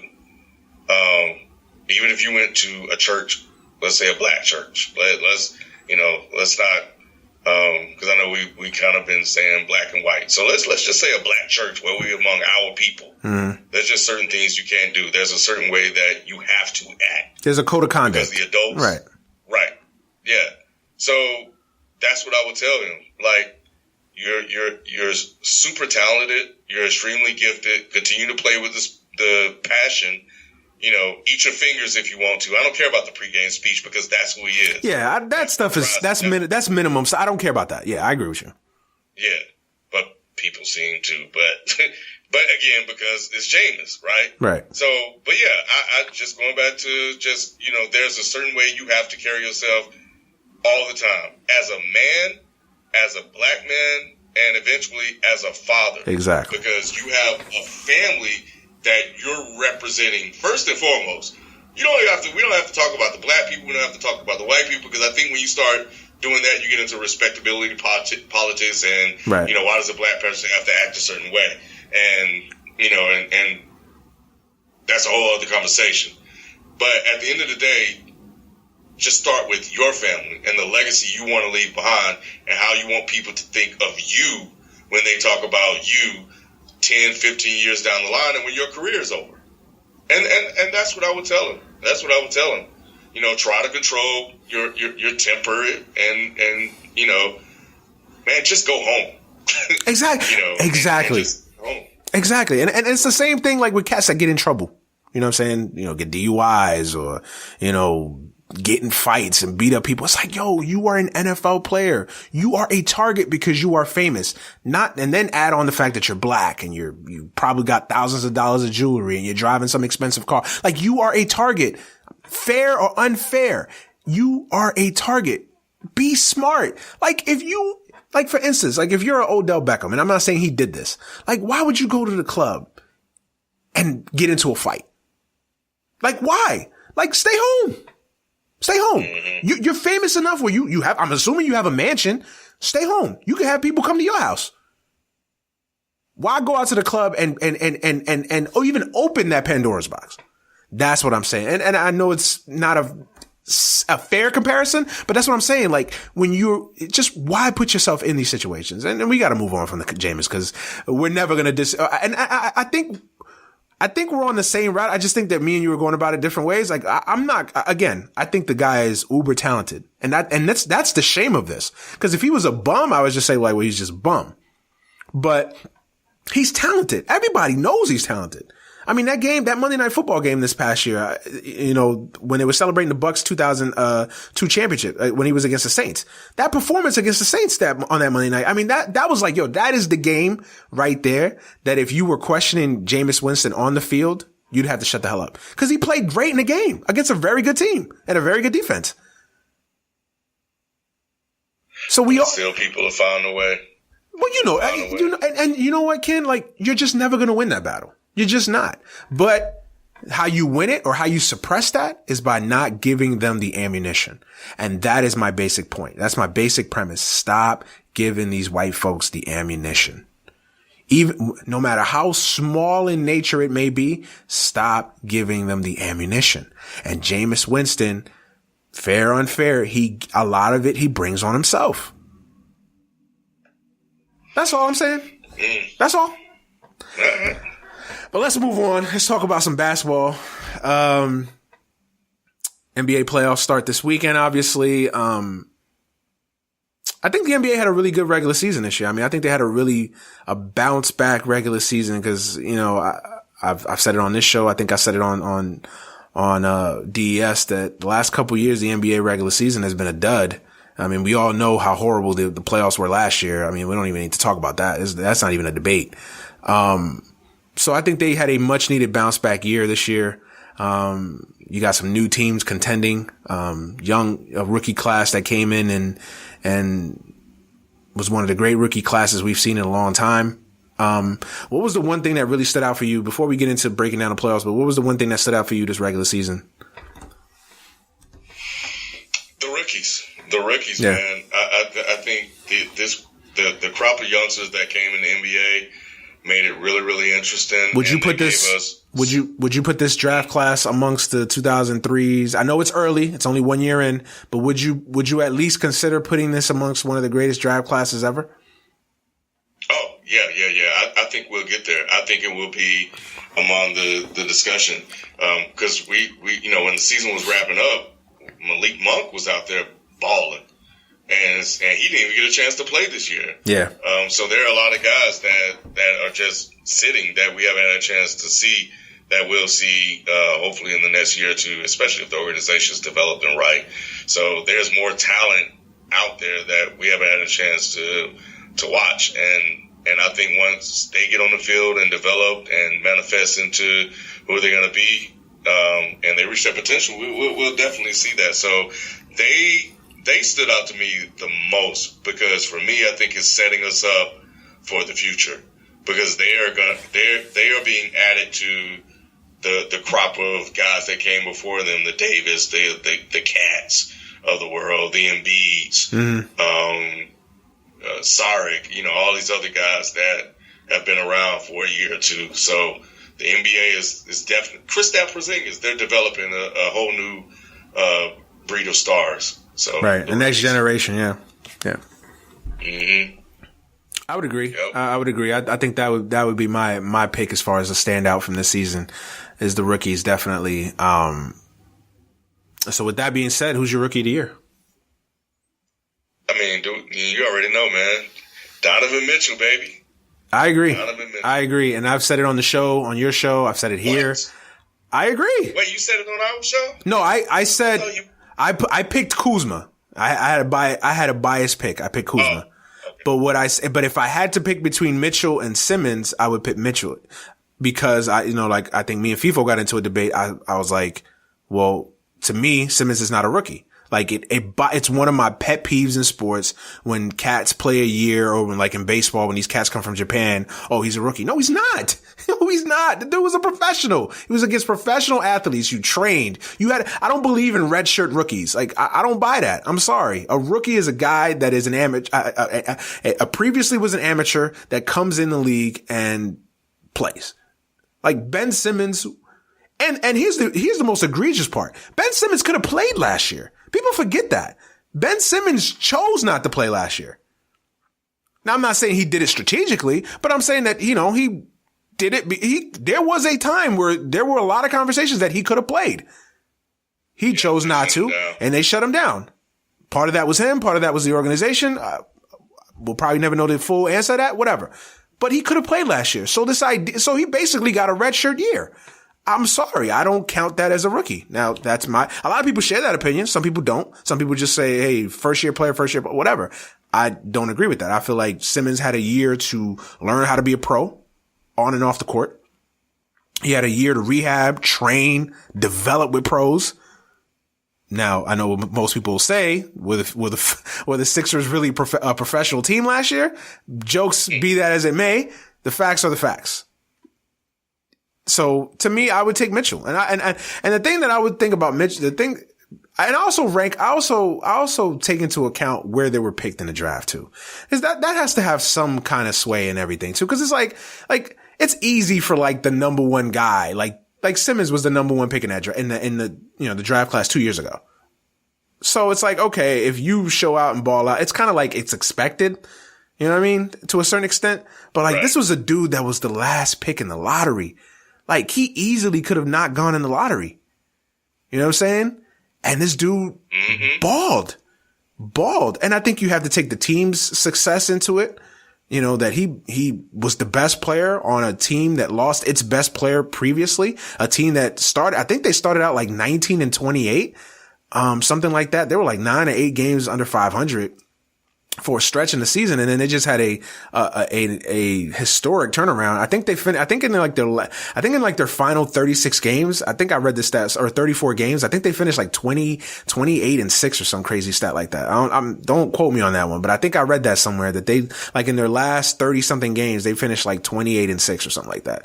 That's crazy to me. And I'm not saying that Simmons is obviously the Sixers are the third seed in the East and they've won 50 games. So obviously that can be on Simmons' category too, but I don't know. To me, I would pick Mitchell because I just think he's a legitimate rookie. Wow. Simmons is a redshirt. Yeah. And they're on a 16-game winning streak, and a 16-game winning streak is a 16-game winning streak, right, no matter how you slice it. Without their best player too. But at the end of the day, I mean, they played 12 of those against tanking teams. Yeah. That has to be so we need a little bit of context with that. And, they blew a 30-point lead to the Cavs. So they could have lost that game when LeBron knew how to hit free throws, possibly if they would have won in OT. But Donovan Mitchell, it's weird. I don't like, if people want to have the rookie, not rookie debate, and if that's your criteria, I'm with that because it's kind of confusing when you look at the draft class and you don't see Ben Simmons on it this year. Yeah. But yet he's classified as a rookie. So I think there's a conversation to be had about that. But even within the rules as they are, the definition of a rookie as defined by the NBA, meaning that, he hasn't played, right? Which is probably why they kept him out, because he wasn't going to win Rookie of the Year. You can't knock what Donovan Mitchell has done, and people are, because one of the things that I point to, and it is the propaganda machine behind Ben Simmons. Ben Simmons has a machine behind him constantly putting his name out there in our mouths, the way they did with LeBron. Yeah. And people have been waiting to see this guy play all since last year.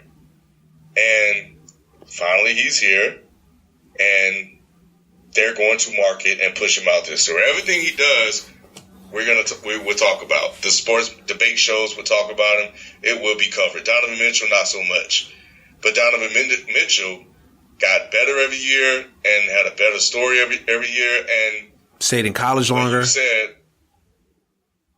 What you said about where they were drafted should carry some weight too, because nobody expected him to be what he turned out to be. And this dude is just a flat out baller, man. And also, I think he plays in Utah, and I think that also contributes to it. Mm-hmm. He plays in Utah. Ben Simmons isn't a big market, so just by definition, Ben Simmons is going to get more eyes. I mean, it's just fair, unfair. Simmons is going to get more eyes. But yeah, I agree with you, man. But even if Simmons played in Utah, he would get the same amount of coverage, I believe. Oh yeah. Because you also have to think about it. Like, Simmons was, I knew about Ben Simmons since he was like 14, 13. Like, Ben Simmons was something of a child prodigy. Like, everybody in the basketball community has been following Ben Simmons since, his early teens. Donovan Mitchell didn't have that same kind of, that rise through the ranks per se. You know what I'm saying? Like, he was known, and he was a very good player, but he didn't have that, that just that superstar label on him from an early age, like Ben Simmons. So yeah, exactly. So yeah, that is and with that comes a propaganda machine. So I completely agree with you. Like, I completely agree with you. And it's not like Ben Simmons is putting up great numbers. Like, the dude is a flat out baller himself. Like, he's proven. Well, I was a wait and see guy, and he's definitely showed me what he needed to show me. Not like it freaking mattered, but it mattered to the people I debated with or argued with, right, or questioned him with, but not to Ben Simmons. But check this out, man. Ben Simmons is the first rookie to lead a team with at least 45 wins in scoring. He averaged 20.5 since David Robinson with the Spurs in 89-90. Mm-hmm. Like, that says something. And when you are in the West and you finished fourth, I think they finished fourth. Yeah. Fifth, didn't they? They finished fifth, right? Because OKC has home court. Oh yeah, fifth. They basically got the same record. They could have flip flopped. So yeah, I know, but I know what you're saying. Go ahead. Yeah. They were fourth, I think, Tuesday when I was arguing with Q and Raph, but yeah, fourth, fifth, same thing. It doesn't matter. It's the West, and we know what the West was this year. It was like a game separation between third and eighth. But either way, look at the guys he had. Think about the point guards that he had to face: Curry, Westbrook, Lillard. Right. Like all these great point guards that he has to show up and play every single night in the West. And there's never let up. Chris Paul, James Harden. Come on, man. Like, that's your competition every night. You don't get a break. And every night he showed up and he went to work. And I think he deserves to be Rookie of the Year. But he won't win it. He won't. That's, Let's say Cole. I think if there ever was a year to do a co, it'd be this year. I think, let's go back a little bit when, back in 2004, I thought they should have did a co with Carmelo and LeBron, but they went LeBron. So, it's all political with this stuff. So yeah, Simmons will win it. But I agree with you, man. Mitchell's a star, man. Mitchell's a star. You got to respect it. And for people that are going to hate on this, like, this is not to denigrate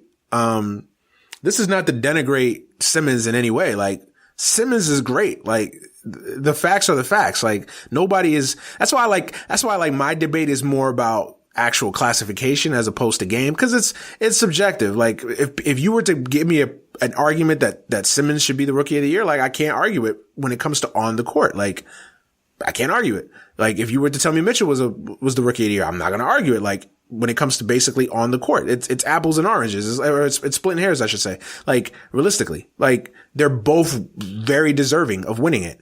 You know what I mean? So that's what I would say on that. Yeah, and I want to read something else for the people because, people jumped on me and said I didn't bring any facts or analytics. Man, first of all, screw analytics. I agree. All you advanced stat guys. I hate.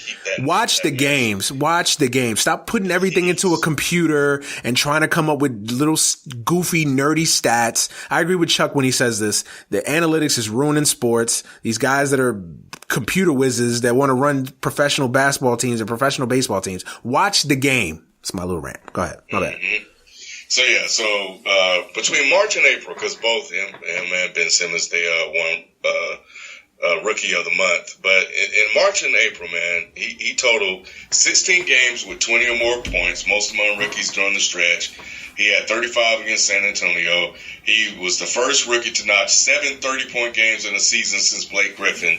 He posted 20 or more points in 10 straight games from March 15 to April 3rd, making that the longest 20-point streak by a rookie, in Jazz history, and first since Joel Embiid last season. And he just got better and better every year. So that's for all you people that like numbers, that need numbers to help them. And then they went 17-4, and you're right about the record, because I heard something similar too. And you know what? Nobody's talking about it because he's in Utah and he's Donovan Mitchell. But Yep. Ben Simmons, if his name was Ben Simmons, you would hear about that stat. And there you go. Nothing else to say. We can move on. Who's your coach of the year? Brett Brown. Yep. Interesting. I would go with Quinn. I would go with Quinn Snyder. I think he's one of the most underrated. A while back, I love Luke, but when Quinn Snyder was, before Luke got there was, when we hired Byron Scott, there was some talks of Quinn Snyder coming aboard and being the Lakers coach, and I was just like, yo, I like that dude. So I'm sold on Quinn Snyder. I think he's a terrific head coach. I don't think he nearly gets enough credit. He's a tremendous head coach. I can't argue Brett Brown. I mean, the Sixers were an abomination for the last decade, and they've won 50 games this year. So it's hard to not give it to the guy. And I also, and one thing with Brett Brown, I like that Colangelo, the new administration that took over there, they gave the guy a chance to coach. Cause, a lot of organizations, Colangelo could have easily came in and just cleaned up house and just got rid of Brett Brown. That wasn't fair. The dude had nothing to work with for 3 to 4 years. I mean, that team was an abomination. So they easily, I wouldn't be mad if they gave it to Brett Brown.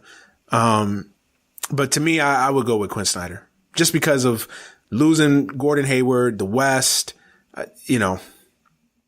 that's just me. I would give it to Quinn Snyder. He's deserving. Yeah. He's deserving. I wouldn't be mad at that either. Cool. So, let's break down these playoffs, man. I mean, I'm excited. I mean, this is the first time I've really been excited for a playoffs in a while, man. I think we've got some really good matchups on both the East and the West. I'm more intrigued by the West, I would say, just looking at the matchups, but I think the East got some good matchups. I mean, let's start with the East first. What's the one matchup that you're like, you've got your real, out of all of the matchups, what's the one matchup that you really got your eye on? Like, this is going to be good. All right. So give me just a second. Let me pull this up. Where is it? I just had this up. All right. So really, you know what? In all honesty, I think this there too. So, Cavs Pacers. I agree. Cavs Pacers, man. Yeah, that's the one that I'll definitely be watching because, playoff LeBron, Lou said he got a secret to fix the defense.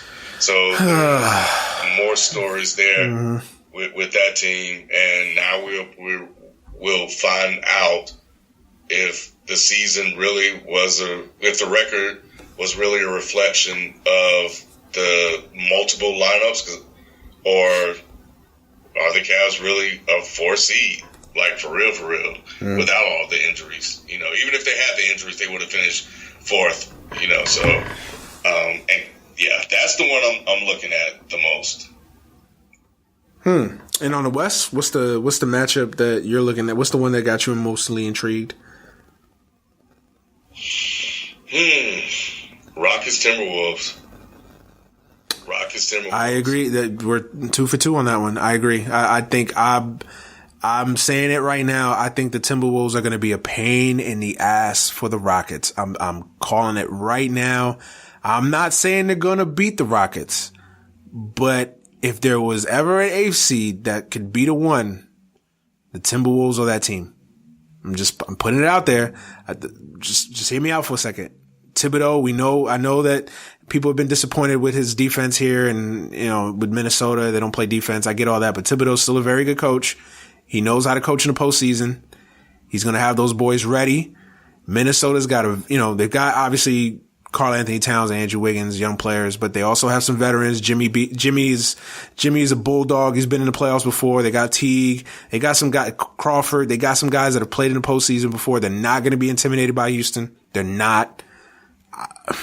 I'm telling you right now, Houston, James Harden has that propensity to kind of take games off and be lackadaisical. I'm telling you right now, Houston better be on the A game, because if they take Minnesota lightly, they will go down in 6.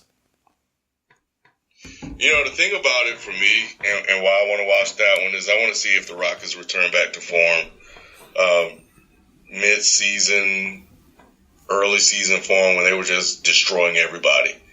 When I looked at them and said, man, I remember when the Warriors came out and they were lighting everybody up, and people took notice, but the Warriors are the Rockets are lighting everybody up, and nobody's talking about them. Mm-hmm. Like, could this be their version of the Warriors season? Like, could they be the Warriors all over again, just in a different uniform? And right before any of the other media, the mass media, the bigger media started talking about the Rockets, we had that conversation. Well, they've struggled down the stretch. They haven't played like themselves down the stretch. They're becoming more and more iso ball heavy and 3-point shooting heavy. And I know they play like that for a majority of the season, but it's just not conducive to playoff basketball. And they don't have a force in the middle of the way the Timberwolves have. But the Timberwolves are still really, really young, and at times offensively, to me, they look like they can struggle. So for me, Thibodeau's not a great offensive coach. We all know that. I mean, Thibodeau's not exactly, he's not an artist, and he's not an artist when it comes to coaching offense. So we know that. But I don't know. I think the Timberwolves are that team. I mean, when you get these upsets of 8 seeds and 1s, it's usually an 8th seed that isn't really an 8th seed. Like, you think of your prototypical 8th seeds, they're a young kind of, and I know that Minnesota's young. And, I wouldn't say they're inexperienced, because they have Jimmy Butler. They have a coach that's experienced. They have, guys on that team that have been in playoffs. So I wouldn't say they're young, because their best player's young, but they're a little bit different in that regard. And also, this is a team that realistically, before they lost Jimmy Butler, they should have been a top 3 or 4 seed. Like, everybody knows that. Like, so this is not your prototypical kind of ragamuffin 8th seed, fought and scrapped all year to make a top 8 seed. Like, no, this is a team that was well on their way to, at the very least, getting the 4th seed, and, obviously injuries, yeah, they were like 3rd when Butler went down, weren't they? Yeah. And they were 10-13 without Jimmy Butler this year. Yeah. So that obviously hurt them. So this is not a prototypical 8th seed. So that's the one thing that would, if I'm a Rockets fan, would concern me. It's like, this is, you're not playing, the Lakers and, as an 8th seed, you're playing a very competent team. So I agree with you, man. I think this is a series that will be very, very interesting. I have another one too, in the West that I would be very intrigued by. I think the Jazz, Thunder series will be very good too. I think, that's an interesting series as well. You know what makes that interesting for me? I just want to see how they use Melo, because I think Billy Donovan hasn't used Melo the right way at all this year, and basically just relegated him to like a third wheel, to a role player, and it's kind of insulting. Yeah. So here you are in the playoffs, and I think the playoffs is perfect for a guy like Melo. And I think if they come out and they get him going, because he's a volume shooter, we all know this. Right. Get him going early, get him his shots early. You can put, and then all of a sudden, as the game starts to come down the stretch, man, you can put Melo in the post. Melo can work middle in. Melo can get you on the perimeter. Like, you need a bucket, and when Melo is going, you cannot stop him. So, can Billy Donovan and will Billy Donovan use Melo and unleash Melo in the playoffs? So, and will the Thunder get back to that stretch, you know, they were on when it looked like they figured it out before they lost Roberson? That's what I want to see. So, I think the Thunder, man, they're dangerous. So, yeah, I'm watching that one too, just to see if Thunder get back on track. And one more thing before we go to like our whole predictions of what we think is going to happen. Back to the Houston conversation. This is, I don't know, you're going to agree with me, but for me, this is their this is their start of their season now. I don't care what they did in the regular season. I don't care how many wins they won. I don't care about all that. Saturday, April, 14th, 15th, whatever the date is, whenever they play their first game. I think they play Sunday actually. So yeah, it is like the 15th. Sunday night, Sunday evening, whatever. That is the start of their season. For me, I don't care what they did in the regular season. I don't care how many wins they won, games they won. That is when we'll see the Rockets, the real Rockets, you know, and that team has a lot of pressure on them, a lot of pressure. They have a coach who has never won a championship and has never proven that his system works in the playoffs. They have a point guard in Chris Paul, who for all of his greatness, for all of the bouquets that everybody loves to throw at Chris Paul, he's a guy that has never, I repeat, never gotten out of a second round series. And don't tell me he hasn't had talent. I don't want to hear that. I don't want to hear that. He's had plenty of talent. He's never, and he's had some questionable moments in postseason play too. He's had some moments. And then of course we all know about James Harden. So, and that's a team that everybody's going to be watching, you know, and I know I was listening to an interview with Jeff Van Gundy on Mad Dog Radio today, and he's basically praising the Rockets and their the defensive efficiency and all that. Jeff, and to all the Rocket fans out there, this is when we'll learn about the Rockets. 2-2 series, game on the line, you know, down by 3 minutes to go. Can they get a big stop?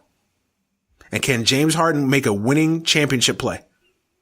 That's when we'll know about the Rockets. I don't care about 66 wins or whatever. I don't care about none of that. None of that. That means nothing to me. 2-2 series, down by 3, late in the fourth quarter. That's when we'll learn about the Rockets. True. What I'll say to that is that what I liked about this year versus the previous years is that the pressure was coming from up top by ownership. Daryl Morey said, we want the Rockets. We want the Warriors. Like, we want to win a title. So it's not, hey, we're just going to go out and we're going to try to win a title. No, he's mandated. He was like, this is it. This is the goal. Nothing else matters. And they play like that all year long. So they were the ones that decided to race out and prove that they're the better team. So you're right. Now it's time to really go out and show that you're the better team. Defense is up. You can score with anybody and can get stops. So now, can you put it all together and win 16 games to a title? That's what it's all about. But I think they'll be able to handle it. I hope they'll handle it. But I think with the pressure that they've had on them all year, set by the organization, I hope that prepared them for this moment. We shall see. I don't know. I don't know. We shall see. We shall see. All right, so I got a shotgun loaded, ready to go. Gun to your head. Let's run through these quick fire. Just give me a team you think is going to win each series. So let's start in the West. Obviously, the aforementioned Rockets. Timberwolves. Who you got? Rockets. The 4 and the 5 matchup, because that's who they would play next. Thunder and Jazz. Who you got? Thunder. Warriors, Spurs. Spurs. And Portland and New Orleans. Blazers. Rockets and Thunder. Thunder. Wow. Okay. All right. Portland and Golden State.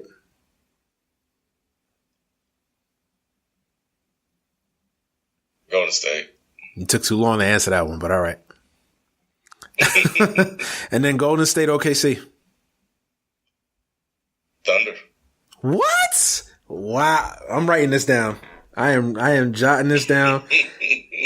April 12th. It's still April 12th on my end, so we'll count that. April 12th. All right. Okay. All right, let's go. So he's got the Thunder representing the Western Conference in the NBA Finals. Okay. All right. In the Eastern Conference. Okay. Shotgun loaded up again. All right. Raptors and, damn, who the hell do the Raptors play again? Wizards. Wizards. Yeah. Wizards. Raptors, Wizards. Yeah. Yeah. If the Wizards was the Raptors. Raptors. Okay. Yeah. Cavs, Pacers. Cavs. Celtics, Bucks. Bucks. Whoa. Okay. And Sixers and Heat.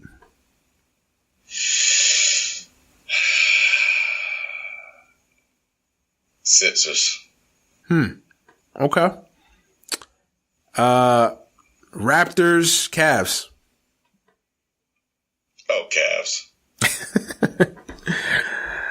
Oh man, where am I at? Sixers and Bucks. Sixers. Okay. And then Sixers and Cavs. Cavs. So you got a Cavalier OKC NBA final. And what's your prediction? And how many games? Cavs will win. They will do it in 6. So Cavs are your NBA champion. I'm writing this down. Cavs NBA champions. They got the luck of Tristan Thompson. Last time Tristan Thompson cheated on his girl, they won a championship. So they got the luck of Tristan Thompson on their side, according to you. All right. Okay. Got it.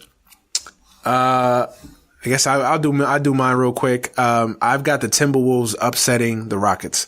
I'm going to go out on a limb and say, hey, y'all can flame me on social media if the Rockets go out there and sweep them, but I don't know. Got a funny feeling about the Timberwolves. And the one thing I would say, real quick, about the Timberwolves have been playing playoff games basically for the last 2 weeks.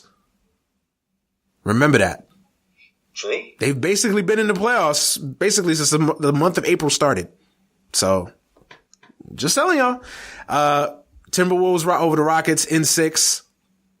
OKC Jazz, I've got OKC in 7. Golden State Spurs, Golden State without Kawhi, it's going to be hard. And then Portland and New Orleans. That's going to be another fun series, but I got Portland. OKC and Minnesota. Minnesota's run ends. I got OKC begrudgingly. And then I've got Golden State over Portland. I think Curry will make a comeback in that series. And then I got Golden State over OKC. And then in the East, I've got the Raptors over the Wizards in 7, because I think the Raptors will mess around in that series. I've got Cleveland over Indiana. I've got Boston over the Bucks. And I've got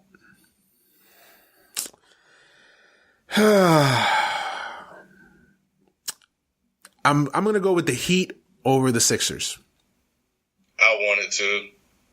I think the youth will catch up to Philly. I think it'll be one of those 7-game series, and I think Miami's just their veteran moxie will make them survive that series. That's just me. But anyway, I'm close to picking the Sixers, but I want to be different. What the hell? Anyway, Raptors, Cavs. As much as I don't trust them, I'm going to go with if there ever was a year, this is the year. Why not? I'm going to go with Raptors over Cavaliers. I mean, you're already out on a limb with the Timberwolves. Why not, man? You know what I'm saying? Because it's easy to pick their favorites, man. Come on, let's make it fun. Raptors over Cavs. I think the Raptors finally do it. They finally slayed a dragon. And then I got Boston over Miami. That's how much respect I got for that coach. That's just me. And then I've got the Celtics and the Raptors in the NBA Finals, and I think the Raptors finally, again, I don't trust them. I'm doing this very, very cautiously. I got the Raptors surviving and advancing to a finals where they will get destroyed by the Warriors in 4. The Warriors will win their 2nd straight championship and their 3rd in 4 years. Wow. That would be dope if the Raptors went, man. I would feel. I want to see something new, man. I just can't stomach seeing. At first, I can't stomach seeing Warriors Cavs again. I think even if you're like the biggest fan of LeBron, I think everybody's like, okay, and we've seen this play out already. Like, it's all right. Like, and also, yeah, I think I like seeing new blood from time to time. Like, I like seeing new teams get a chance. So why not? Why not the Raptors, right? I don't trust them. And I can see the Wizards beating the Raptors in that series. So we're talking about eight seeds beating 1 seeds. The Wizards are well equipped. Now it's what Wizards team actually shows up, but whatever. But yeah, man, I like picking new teams. So why not, man? I'm going on a limb and I'm picking the Wizards. I'm picking the Raptors to advance to a final. If there ever was a year they're going to beat LeBron, this is the year. Come on now. No excuses. No excuses. And you know what? I read an article, man. Like they've adopted a new way of thinking too. Like they've changed or are trying to change their culture. And right when that article came out, the Cavs went and smoked them and have beaten them twice since that article came out. So I look like they're still the same old Raptors. Again, I will preface this. Anybody that's listening to this show and is going to go to Vegas and pour money on these picks, do not, please. I am no expert. So I'm just telling you what I feel and what I think. Okay. For all I know, it could be Cavs, Warriors 4. So don't quote me on that.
Bye.